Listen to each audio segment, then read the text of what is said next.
سلام كبرات تختاتلتي يوتيوب شانل سينما سمرن لومون كم وترو زتفلالي حبرتات حيزنا لكم قريبنا لنا نمكتتالكم بخبر نعدم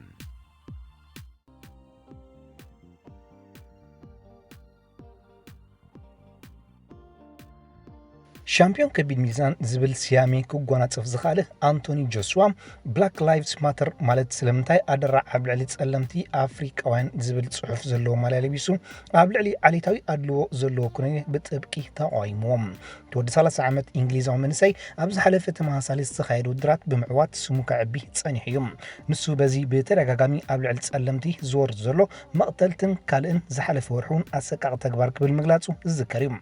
اتي ابز وانزي بسنكي اب اغرو زغاطم موغداتي قسلو ام حواي زركب توغسات عالمنا قدمي مزمت عامت مستايسن فوري مرخابو مس ود 39 عامت بكوبرا زبل قصل سل زفلت بولغاراوي كوبرات بوليب كفال مخانو تفاليتلوم نسو مسفتوتون دغفتون اب غورانታት عاد انجليز موصادما عليتاوي ادلو دو كبلن زخونه كمز عينت تግባር ዝፈጸመ ሰብ ከቢድ መቅጻዕቲ ክብየነሉ ዝገልጽ ሰላማዊ ሰልፉን አካይዲዩም ስለምንታይ ከምዚታት አድለየ እንታዩ ትጸገም እዋ ይብል ንሱም ብዘይካዚ አንቶኒ ኩሉ ጉኑን ስም ዘለዎ አትሌት ድማ ደው አምባል ከምዝ ዓይነት ተግባራት እጃሙ ከበርክት ጻውዒ ተቀሪብሎም በመባል ዘሳን ምስአ ንዝገበሩ ዕላል ሙርኩስ ምግባር ትገልጽ إنجليزاويت كلوب تشيلسي أبناء عامة 2020-2021 قدمات كعصو أغري كتكاملو مخانا زقلت صلاح كاميد أوتصاي إنك تتصاوت تتكاملو حدش ماليا مس دقفتا ألا ليام إتا علاويت كوينا زلا لبسي زرعي بوزو حد دقفت دما وي أنتان تايد آيا بجامانا إلا عالي تمثل كبلو كتشاركو يسمع اللوم موبايل نيتورك سري استفالت تكال مفر تليفون دما كموعو كوينو كسرح مخانو يحبر اللوم صوفيا سوال الدقافيت دسك تبلا كازا ماليا كتبل انكلا ماركس سوال كال دما اوي نايتس اتات ماليا كبل توازيلوم بلغة حمس إنجليزاويت كلوب أرسنال زركب داني سيبايوس سبانيويت ريال مدريد نتتصواتاي زمت عامت 2021 مسؤوم كتصان حلو زخ المنجدي كفترو مخانم أسلطانا نايتا غانتا ميكيل أرتيتا قليسو خطبل سان سبورت زوالت من شحبيرام أبزوان أب أرسنال حقوس مهلاو زقلت صلو ود 23 عامت سبايوس أبتا كلب حدا كابتوم أنك أساقستي أكال نايتا غانتا زلو تتصوتيوم كم ذكر سيبايوس زحلف سمون أوصان قطمات اف اي كاب سمن لندايت أرسنال كأيرا ድሕርነት ተጻዋታይ ምእታዋ ጾታ ክዛዘም ዝቃረበሉ ኣብ ዝነበረ ህሞት ንሱ ኣብ ሰኪዕት ሸፊል ብዝቐመጣ ሸቶ ንዓወታ ክውንጌራቶ ሙፃ ኣይርስዕን እዚ ንኣርሰናል ወኪሉ ኣብ 30 ግጥማት ምስላፍ ብስሙ ክልተ ሸቶታትን ክልተ ድማ ንኽምዝገባ ባዕሉ ክዓሳሱ ዝፈጠረ ተጻዋታይ ካብ ግዜ ናብ ግዜ ብዘርእዮ ዘሎ ቁመና ተመሰጠ ኣሰልጣኒ ሚኬል ኣርቴታ ኣብ ዝሓለፈ ወርሒ ኣትሒዝነት ተጻዋታይ ውዕል ከፈርሞ ህርድግ ክብል ምጽንሑ ይነገረሉ ይኹን እምበር ዝነበሮ ውዕል ኣብ أقام زام بمبارو داغماي بلقاح مسؤوم كتصنح أحميمو كطيقلو مخانو يحبر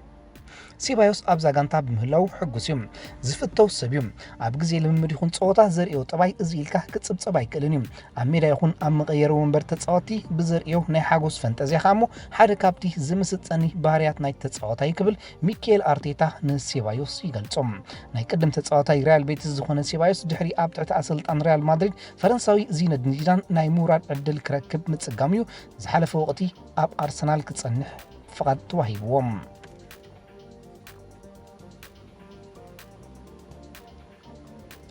كابزينات أرسنال كيوتصانا أتقعي كلب وولسبرغ وود وي غورست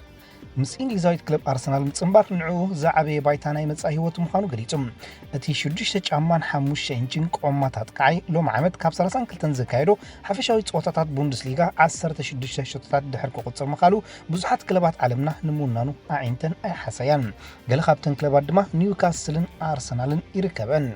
تود 27 عامت زحلف عامتيو كاب كلب ايزد الكمار استفالت كلب ب32 مليون باوند نا وولفسبرغ متصنبار كساب 2023 زصنحوعل زلوم يخون امبر ات نيذرلانداو تጻዋታይ አመጻይ ስሙ ከዕቢ እንተዳ ኮይኑ ምስ አርሙሽ ሸዋይን ክለባት ክጽንበር ዘተሐሳሰቦ ክመስልዩ ተቀዳዲሙ ምስ አርሰናል ምስ ጽንበርሲ ከመይ ምቹነት መሃሎ ክብል ድሌቱ ዘንፍት ዘሎም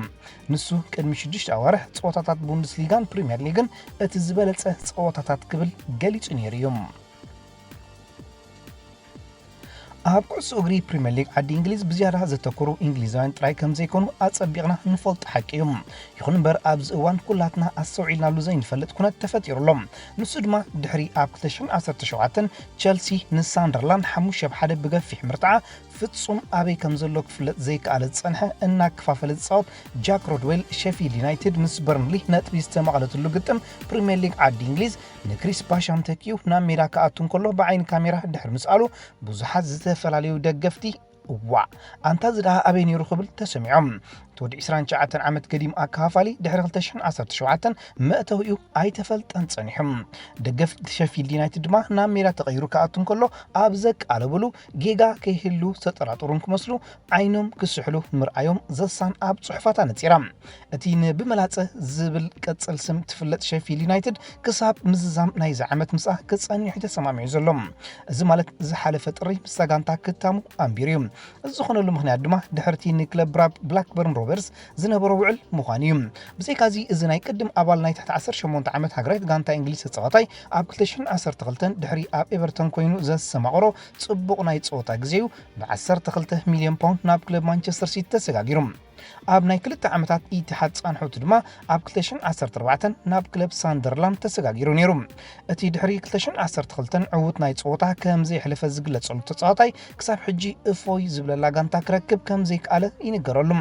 ሽሑካ እቲ ድሃዩ ተሓቢዩ ጸንሐ ተጻዋታይ ማዕልቡ እዚ ይምሰል እምበር ኣብ ጥሪ ናይ ዓመት ሼፊልድ ዩናይትድ ምስ ፋይልደ ዝገበረቶ ናይ ኤፍኤ ካፕ ጸወታታት ወሪዱ ምንባሩ ይሕበረሉ ናይ ብሓቂ ጽቡቕ ጌርኩም ኣካያዲ ሼፊልድ ዩናይትድ ይግቦዩ ነተጻዋታይ ናብዛ ክለብን ዝብልን ካልእን ኣዳዓዓስ ቃላት ድማ ደገፍቲ ናይታ ክለብ ኣሙ ሓዚ ይርከቡ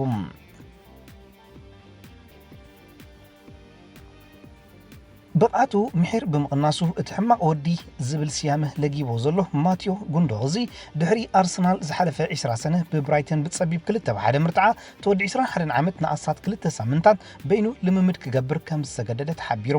ብመሰረት ካብ ኣትሌቲክስ ዝተባሃለት መጽሔት ስፖርት ዝረኸበ ሓበሬታ ሚኬል ኣርቴታ እቲ ፈረንሳዊ ተጻዋታይ ንበይኑ ልምምዱ ከካይድ ምውሳኑ ትሕብር እቲ ብደገፍቲ ኣርሰናል ካብታ ጋንታ ክወጽእ ዝሕተተሉ ዘሎ ማቴዮ ጉንዶዚ ሚኬል ኣርቴታ ግዜ ሂቡ ከም መሓይሾ ይጽዕር ምህላው ብተወሳኺ ይግለጽ ዳይሬክተር ክለብ ኣርሰናል ኤዱን ኣርቴታን ድማ እተጻዋታይ ክሳብ ቆመናኡ ዘመሓይሽ ብጥብቂ ዝከታተልዎ ሰባት መዚዞም ጸኒሖም እዮም ኣብዚ እዋንዚ እናተመሓይሸ ይመጽእ ምህላው ኣብ ዝግለጸሉ ዘሎ እዋን ድማ ማቴዮ ጉንዶዚ ቦትኡ ክመልስ ሓያል ጻዕርታት ከም ዝሕተት እዮም ዝተፈላለዩ ተንተንቲ ስፖርት ዝገልጹ ማንቸስተር ዩናይትድን ፒኤስጂን ባርሰሎና ኣባል ናይ ትሕቲ 21 ዓመት ሃገራዊት ጋንታ ፈረንሳን ዝኾነ ጉንዶዚ ኣብ ዕድጊ ተጻዋቲ እተቕርቦ እንተመሲለ ኣርሰናል ብቐዳምነት ክገዝኦ ኢደን የወጣውጣ ምህላውን ድማ ጽንጽንታሎም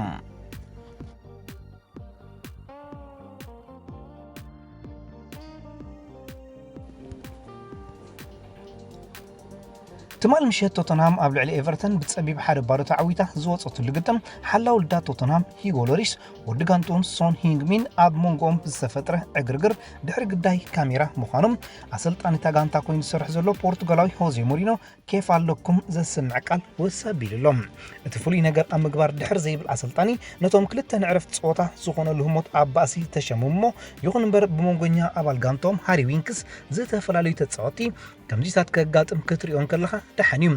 ንሓድሕድካ ደቂ ጋንታ ኮንካ ክትቋየቕ ንቡርን ዘሎን እዩ ዘይ ኣብ ድራር ክተዓርቕዮም ግዝያውን ዝኾነ ድማ ኣጸቢቕካ ኢድካ ምታው ጽቡቕ ኣይኮነን ክብል ወሓለ ክኸውን ፈቲኑ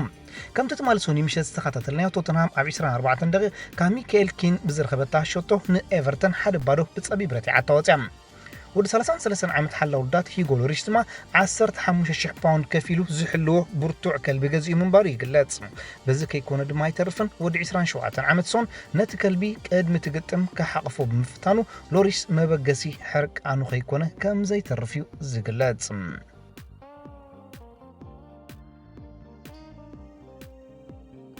ኣሰልጣኒ ሃገራዊት ጋንታ ሃንጋሪ ኮይኑ ዝዓይ ዘሎ ማርኮ ሮሲ ንኮኸብ ተጻዋታይ ክለብ ሳልዝበርግ ዶሚኒክ ስቦዝላይ ኢጣልያዊት ክለብ ሴሪኣ ዝኾነት ናፖሊ ክትዕድጎ ከም ዘለዋ ምዒዶም ዶሚኒክ ሶቦዝላይ ኣብዚ እዋን እዚ ካብ ሳልዝበርግ ወፂኡ ናብ ኣዝያ ናይ ዓወት ክለብ ክፅምበር እዩ ድሌቱ ዘሎ እቲ ኣንኮ ትምእምኦ ክለብ ድማ ናፖሊ ኮይና ትስማዓኒ በዚ መሰረት ናፖሊ ብዘይ ቅድመ ኩነት ክትዕድጎ ጥራይ ዘለዋ ናፖሊ ንዝመፅእ ፅዋእ ሴሪኣ ኢጣልያ ኣብ ሕቑፋ ከተእትዋ እንተደኣ ኮይና ከምዚ ዓይነት ተፃዋታይ ገይሩ ሸቶ ኣብ ምዝጋብ ክሕግዛ ዝኽእል የለን ክብል ማርኮ ሮሲ ኣረድዮም ወዲ 19 ዓመት ዶሚኒክ ሶቦዝላይ ንክለብ ኣውስትርያ ዝኾነት ሳልዝበርግ ወኪሉ ዘካየዱ ናይ ሎም ዓመት ግጥማት ኩዕሶ እግሪ 12 ሸቶታት ክመዝግብ ከሎ 10 ድማ ኣብ ሊጋት ንሸቶ ዝኾና ኩዓሳሱ ኣበርኪት እዩ ምስ ቀላቢት ጉጅለ ሊቨርፑል ክትፃወት ፀንሐ ወዲ 17 ዓመት ሃርቬ ኤልዮት ኣብዚ እዋን እዚ ሻምፒዮን ፕሪምየር ሊግ ኮይና ምስ ዘላ ዓባይ ጋንታ ክትፅምበር ክታመም ምንባሩ ተገሊጹ እቲ ዝሓለፈ ዓመት ካብ ክለብ ፉልሃም ኣብ መመልመሊ ማእከል ዝፀንሐ ተፃዋታይ ዝሓለፈ 24 ሰነ ሊቨርፑል ምስ ክሪስታል ፓላስ ገጢማ 4-0 ኣብ ዝተዓወተትሉ ኣጋጣሚ ድሕሪ ዕረፍቲ ተቐይሩ ንሜዳ ብምእታው ፋልማይ ፀወቱ ምስ ሊቨርፑል ኣሰላሲሉ ድሕሪ ሕልሙ ክውን ምዃኑ ድማ ሃርበይ እቲ ዝፅበዮ ዝነበርኩ ደበኽ ኢሉሊ ኣሎ ማዕርክ ክንደይ ተሓጒሰ ከም ዘለኹ ክገልፀልኩም ከቢድንሎም ራእየ ክውን ብምዃኑ ንዓይን ስድራ ቤተይን ዓብዪ ፍናን እዩ ንደገፍትን ክለብን ሊቨርፑል ድማ እቲ ካባይ ዝድለ ኩሉ ከበርክተላ ምዃነይ ቃል ይኣቶ ክብል ገሊጹ ሃርበይ ንፉዕ ተፃዋታዩ ኣነ ነዚ ዜና ክሰምዕ ከለኹ ባሂልኒ ንሱ ኣብ ናይ ትሕቲ 23 ዓመት ኣዝዩ ዘይነዓቕ ኣበርክቶ ምግባሩ ዘይከሓድ ሓቂ ይኽብል ድማ ኣሰልጣን ሊቨርፑል ጀርገን ክሎፕ ወሲኹ ኣብቲ መዓልቲ ገሊጹ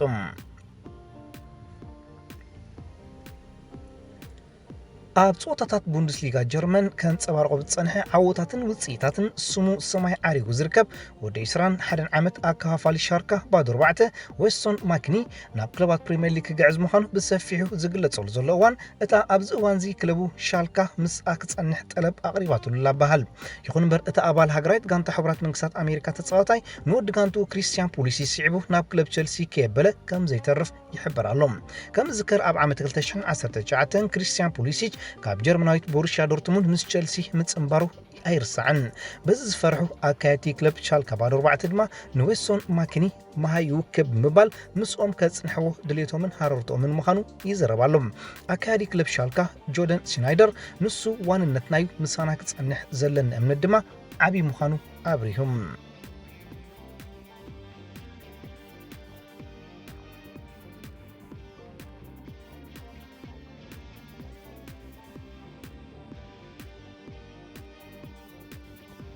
خبركم تخطاتلتي يوتيوب شانل سينما سمرم نمكتالكم እናመስገና ንሎም መዓልቲ ኣዳሊና لكم ዝነበርና ስፖርታዊ ትሕዝቶታት ኣብዛዚምና ለና ኣብ ቀጻሊ ብኻልእ ሓበሬታታት ክሳብ ንረኸብ ንኹልና በብዘለናዮ ሰላም እንተዕናን